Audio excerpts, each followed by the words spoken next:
So ignore black box. Okay. So let me explain what I mean by this.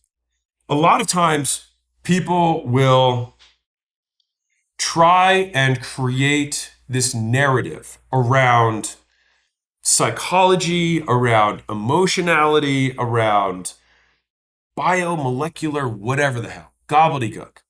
And so I can say that it is incredibly difficult to understand why something works or why people do things. But what we can observe is whether something works or whether they did something. And so we want to say, okay, we have this box. There is an output. Instead of trying to figure out what magic is happening inside of this box, we just want to focus first on the inputs.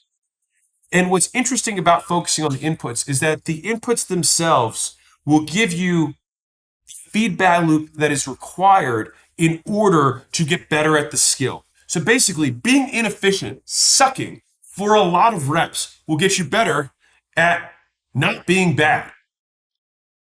Because you will be so bad that you'll think, my God, I suck at this. I wonder if I could suck less at this. And then you'll tweak a couple things and you'll be like, wow, I'm not as bad as I once was. I'm not good. But eventually you keep doing things that make you less bad until eventually you look back and you're like, if you less bad yourself 100 times, you're actually pretty good. And so this is where doing more in the beginning without the obsession on understanding why will get you closer to your goal, because so many times people say like, well, I want to understand why. You want to have a narrative that someone gives you to scratch a psychological itch, not because it inherently does anything. I'm going to give you an analogy here. Imagine we do a tennis lesson. You go to a tennis pro, right? And let's say you're gripping the racket.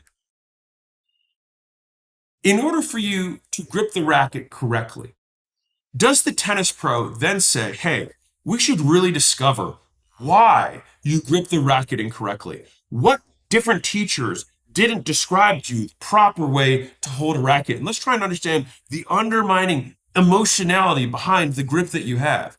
No, they're just going to get you to grip the racket correctly.